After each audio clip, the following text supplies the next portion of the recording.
നമസ്കാരം. ക്രിസ്തുവിന് ഒരു 3000 വർഷങ്ങൾക്ക് മുൻപ് അന്ന് തുടങ്ങി ക്രിസ്തുവിന് ശേഷം ഒരു 3000 വർഷം വരെ ആ ഒരു 6000 വർഷം ചേർത്ത് ആ ഒരു കാലയളവിൽ ഒരു പ്രത്യേക യൂണിവേഴ്സ് നിർമ്മിക്കുകയാണ് കൽക്കി എന്ന തെലുങ്ക് സിനിമ. ആകെ ഒരു കൺഫ്യൂഷനായി അല്ലേ? എനിക്കും തുടക്കത്തിൽ ഒരു കൺഫ്യൂഷനായിരുന്നു. കാരണം നമ്മളൊരു സിനിമ കാണുമ്പോൾ കൂടി വന്നാൽ 1 or 2 തലമുറ, അതുമല്ലെങ്കിൽ ഒരു 100 വർഷം, അതിനപ്പുറം പോയാൽ ആകെ കൺഫ്യൂഷനാകും. എന്തായാലും ഒടുവിൽ 3 മണിക്കൂർ കൊണ്ട് കൺഫ്യൂഷൻ എല്ലാം മാറ്റി. കൺഫ്യൂഷൻ മാറിയപ്പോൾ കോൺഫ്ലിക്റ്റ് ഉണ്ടായി. തെലുങ്കിൽ നിർമ്മിച്ച് ഇന്ത്യയിലെ മിക്കവാറും എല്ലാ ഭാഷകളിലേക്കും മൊഴിമാറ്റം നടത്തി ഇന്ത്യയിൽ നിർമ്മിച്ചതിൽ വെച്ച് ഏറ്റവും വലിയ ബഡ്ജറ്റിൽ പൂർത്തിയാക്കിയ കൽക്കി 2898 AD എന്ന സിനിമയുടെ മലയാളം വേർഷനെ കുറിച്ചാണ് ഇന്ന് നമ്മൾ സംസാരിക്കുന്നത്. എല്ലാവർക്കും വിനോദ് ടാക്കീസിലേക്ക് സ്വാഗതം.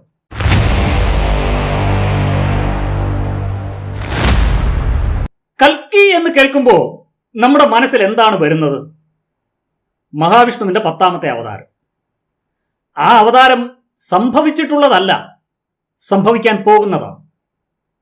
ഞാൻ അതിന്റെ കണക്കിലേക്കും കാര്യത്തിലേക്കും ഒന്നും പോകുന്നില്ല. അത് വിശാലമായ ഒരു സബ്ജക്റ്റാണ്. കൽക്കിയെക്കുറിച്ച് വിവിധ പുരാണങ്ങളിൽ വ്യത്യസ്തമായ സൂചനകളാണുള്ളത്. പുരാണങ്ങളിൽ മാത്രമല്ല, ഉപപുരാണങ്ങളിലും അതുപോലെ തന്നെ ഇന്ത്യയിലെ വ്യത്യസ്ത മതവിഭാഗങ്ങളിലും, സിഖ് മതം, ബുദ്ധമതം, ജൈനമതം, ഒപ്പം യഹൂദ, ക്രിസ്തു, മുസ്ലിം, ഈ മതവിഭാഗങ്ങളിലെല്ലാം, ഈ മതവിശ്വാസങ്ങളിലെല്ലാം ഈ കൽക്കിയെ പറ്റി പല രൂപത്തിൽ, പല ഭാവത്തിൽ സൂചനകളുണ്ട്. ആ സൂചനകളെപ്പറ്റി ഈ സിനിമയിലും പറയുന്നുണ്ട്. ഈ സിനിമ ആ സൂചനകളെയെല്ലാം അംഗീകരിച്ചുകൊണ്ടാണ് മുന്നോട്ട് പോകുന്നത്. ഇതിലെ ഒരു കഥാപാത്രം പറയുന്ന ഡയലോഗ് തന്നെയുണ്ട്: ദൈവം ഒന്നേ ഉള്ളൂ, എല്ലാ മതങ്ങളും എല്ലാ ജാതികളും അവന്റെ വരവിന് വേണ്ടി കാത്തിരിക്കുകയാണ്. ദശാവതാരത്തിലെ അവസാനത്തെ അവതാരം. പേരുകൾ മാറിയാലും പിറവി ഒന്നു തന്നെ. കോടികൾ മുടക്കുന്ന ഏത് സിനിമയും ഒരു ദൈവത്തെയും ഒരു ജാതിയെയും നിഷേധിക്കുന്നില്ല. പ്രത്യേകിച്ചും തമിഴ്, കന്നഡ, തെലുങ്ക് സിനിമകൾ വിശ്വാസത്തിലും ഈശ്വരനിലുമൊക്കെ അടിയുറച്ചു നിന്നുകൊണ്ടാണ് ഈ കാലത്തിലും ഇനിയൊരു 1000 വർഷം കഴിയുന്ന കാലത്തിലും മനുഷ്യൻ നിൽക്കുന്നത് എന്നത് ഈ സിനിമയും പതിവ് പോലെ വിളിച്ചു പറയുന്നു. കലിയുഗത്തിന്റെ ഏറ്റവും മൂർധന്യാവസ്ഥയിൽ ശാമ്പളം എന്ന ഒരു ഗ്രാമത്തിൽ വിഷ്ണു യശസ് എന്ന പേരിൽ മഹാവിഷ്ണു തന്നെ പിറവിയെടുക്കുമെന്ന് പുരാണത്തിൽ ഒരിടത്ത് പറയുന്നു. അതാണ് കൽക്കി അവതാരമെന്നും, എന്നാൽ അതല്ല, ഈ വിഷ്ണു യശസ് എന്ന ബ്രാഹ്മണന് സുമതി എന്ന സ്ത്രീയിൽ പിറക്കുന്ന ദൈവാംശമുള്ള അല്ലെങ്കിൽ മഹാവിഷ്ണുവിന്റെ അവതാരമായിട്ടുള്ള ഒരു ഭാവമാണ് കൽക്കി എന്നും പറയുന്ന കൽക്കി പുരാണം ബംഗാൾ ഭാഷയിൽ പ്രചാരത്തിലുണ്ട്. ഈ സിനിമയിൽ നായികയായി വരുന്നത് കൽക്കിയുടെ മാതാവെന്ന് ഭാരതത്തിൽ ഒരു വിഭാഗം സങ്കല്പിക്കുന്ന സുമതി എന്ന സ്ത്രീയാണ്. ആ വേഷം അവതരിപ്പിക്കുന്നത് ദീപിക പദുക്കോൺ. ഈ സിനിമയിൽ 3 രാജ്യങ്ങളെപ്പറ്റി പരാമർശമുണ്ട്. 1 കാശി, 2 കോംപ്ലക്സ്, 3 ശംഭാല. ആ ശംഭാല തന്നെയാണ് പുരാണത്തിൽ കൽക്കിയുടെ അവതാരം നടക്കും എന്ന് പറയുന്ന ശാമ്പളം എന്ന ഇന്ത്യൻ ഗ്രാമം. ആ പേരിലൊരു സ്ഥലമുള്ളത് ഉത്തർപ്രദേശിൽ എവിടെയോ ആണ്. ഇതാണ് ഈ സിനിമയിലെ തിരക്കഥയിലെ പ്രധാനപ്പെട്ട മിത്തിന്റെ റെഫറൻസ്. ഈ സിനിമയെ പറ്റി സംസാരിക്കുന്നവരെല്ലാവരും പറയുന്നത് ഈ സിനിമയുടെ കഥ മഹാഭാരതത്തിൽ നിന്നും എടുത്തു എന്നാണ്.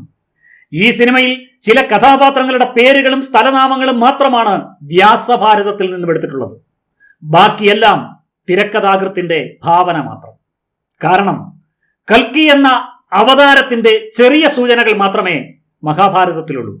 വിശദമായ വിവരങ്ങൾ കിടക്കുന്നത് പുരാണങ്ങളിലും ഉപപുരാണങ്ങളിലും ഈ പുരാണങ്ങൾക്ക് പുറത്തുമാണ്. അതിനാൽ അതിനെക്കുറിച്ച് ആർക്കും എങ്ങനെയും വ്യാഖ്യാനിക്കാം.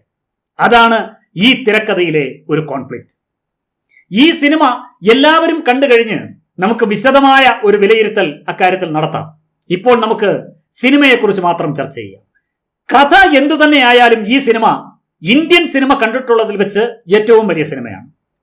എല്ലാ അർത്ഥത്തിലും ഹോളിവുഡ് സിനിമകളോട് മത്സരിക്കാൻ, അത് ജയിക്കാൻ വേണ്ടി അല്ലെങ്കിൽ പോലും അങ്ങനെ ഒന്ന് മത്സരിക്കാനെങ്കിലും ചങ്കുറപ്പും തണ്ടല്ലിനുറപ്പും ഉണ്ടെന്ന് കാണിച്ചു കൊടുക്കാൻ നമ്മുടെ തെലുങ്കാനയിൽ നിന്നും ഒരു ചെറുപ്പക്കാരൻ നാഗ് അശ്വിൻ കടന്നു വന്നതും അത്തരത്തിലുള്ള ഒരു മഹാസംരംഭത്തിന് നമ്മുടെ മലയാളത്തിൽ നിന്ന് പോലുമുള്ള നടീനടന്മാരെ ചേർത്ത് മലയാള സിനിമയോടും ആദരവ് കാണിച്ചതിന് ഒരു ബിഗ് സല്യൂട്ട്. 38 വയസ്സ് മാത്രം പ്രായമുള്ള നാഗശ്വിൻ ഇതിനു മുൻപ് സംവിധാനം ചെയ്ത മഹാനടി എന്ന സിനിമ പുരസ്കാരങ്ങൾ നിരവധി ഏറ്റുവാങ്ങിയ സിനിമയാണ്. ആ സിനിമയിൽ നായികയായി അഭിനയിച്ചത് മലയാളിയായ കീർത്തി സുരേഷാണ്. പഴയ തമിഴ് തെലുങ്ക് ചലച്ചിത്ര താരമായിരുന്ന സാവിത്രി, അവർ ഒരു നടി മാത്രമായിരുന്നില്ല, അവരൊരു ഗായികയും നിർമ്മാതാവും എല്ലാമായിരുന്നു. ആ നടിയുടെ ജീവിത കഥയാണ് മഹാനടി എന്ന സിനിമ. ആ സിനിമയുടെ ഏറ്റവും വലിയൊരു പ്രത്യേകത സാവിത്രിയുടെ വേഷം ചെയ്തത് നമ്മുടെ മലയാളിയായ കീർത്തി സുരേഷാണ്. അത് മാത്രമല്ല, സാവിത്രിയുടെ ഭർത്താവായി തമിഴ് സിനിമയിലെ സൂപ്പർ സ്റ്റാർ ജെമിനി ഗണേശനായി വേഷം ചെയ്തത് നമ്മുടെ ദുൽഖർ സൽമാൻ ആയിരുന്നു. മനോഹരമായ ഒരു സിനിമയായിരുന്നു അത്. ആ നാഗശ്വിനാണ് ഈ കൽക്കി എന്ന സിനിമയുടെ സംവിധായകൻ. കഥ നടക്കുന്നത് 2898 എന്ന് വെച്ചാൽ ഈ കാലത്ത് നിന്ന്, നമ്മളിപ്പോൾ നിൽക്കുന്ന കാലത്ത് നിന്ന് 874 വർഷങ്ങൾക്ക് അല്ലെങ്കിൽ 75 വർഷങ്ങൾക്ക് ശേഷം. അപ്പോൾ സ്വാഭാവികമായും ആ കാലത്തെ ഒരു കലാകാരന്റെ ഭാവനയിൽ അവതരിപ്പിക്കുകയും ആ കാലത്തിന്റെ സ്വഭാവം നമ്മളെ കൺവിൻസ് ചെയ്യിക്കുകയും വേണം. അത് ഈ സിനിമ 100% വൃത്തിയായി ചെയ്തിട്ടുണ്ട്.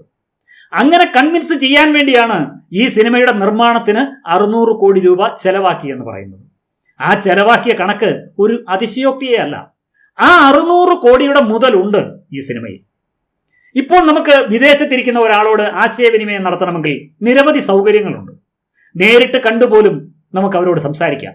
എന്നാൽ ഒരു 10-30 വർഷങ്ങൾക്ക് മുൻപ് ഇന്ന് നമ്മൾ അനുഭവിക്കുന്ന സൗകര്യങ്ങൾ നമുക്ക് സങ്കല്പിക്കാൻ പോലും കഴിയില്ലായിരുന്നു. അപ്പോൾ ഒരു 875 വർഷം കഴിഞ്ഞ് എന്തായിരിക്കും ഈ ഭൂമിയിൽ ഉണ്ടാകാനുള്ള സാധ്യത ഒന്ന് ചിന്തിച്ചു നോക്ക്. ആ സാധ്യതയാണ് ഈ സിനിമ നമ്മളോട് പറയുന്നത്, നമുക്ക് കാണിച്ചു തരുന്നത്, നമ്മളെ അനുഭവപ്പെടുത്തുന്നത്. നമ്മൾ ഈ കാലത്ത് വീഡിയോ കോളിലൊക്കെ സംസാരിക്കുന്നുണ്ട് എങ്കിൽ അതിന്റെ ഏറ്റവും നൂതനമായ ഒരു വെർഷൻ ഈ സിനിമയിൽ കാണിക്കുന്നുണ്ട്.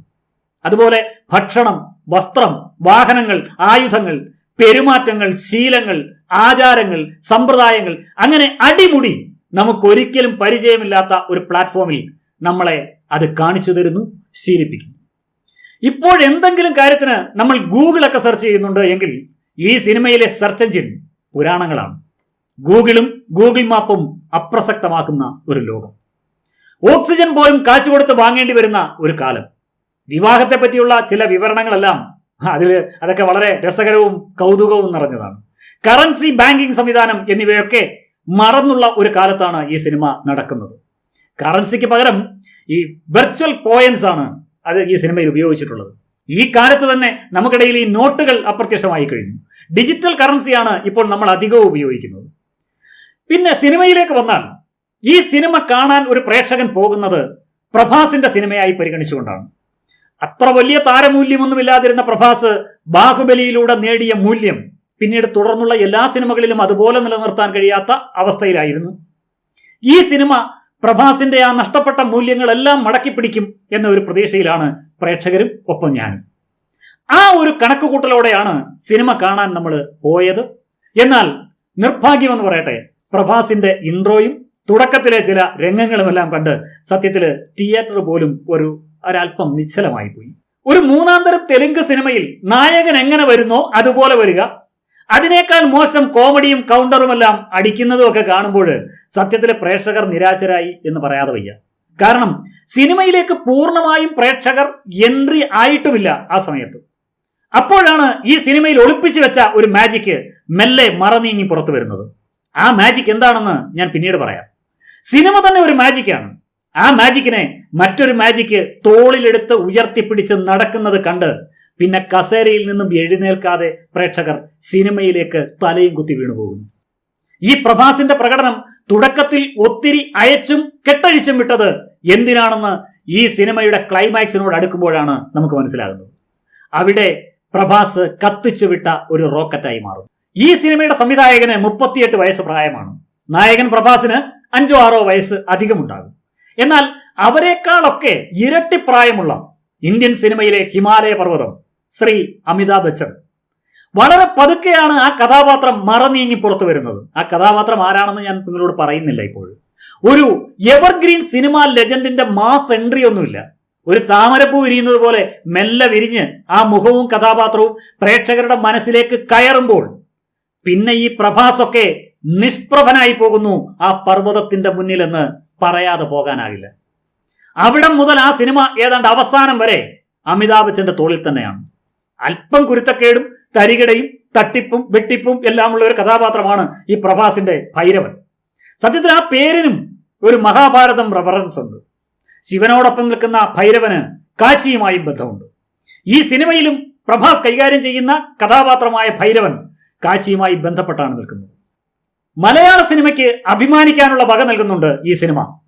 മലയാള സിനിമാ താരങ്ങളായ ശോഭന, അന്നാബൻ, ദുൽഖർ സൽമാൻ തുടങ്ങിയവരൊക്കെ ഇതിൽ വേഷം ചെയ്യുന്നുണ്ട്. മാത്രമല്ല ഈ സിനിമയിൽ ഉടനീളം ഒരു ശബ്ദ സാന്നിധ്യം കൊണ്ട് നിറഞ്ഞു നിൽക്കുന്നുണ്ട് മലയാളിയായ കീർത്തി സുരേഷ്. ഈ സിനിമയിൽ ശോഭനയോട് ഒരു വില്ലൻ പറയുന്ന ഒരു ഡയലോഗുണ്ട്. നിന്റെ ഗ്ലാമറിന് ഇപ്പോഴും ഒരു കുറവുമില്ലെന്ന്. സത്യമാണ്, ഒരിക്കലുമില്ല.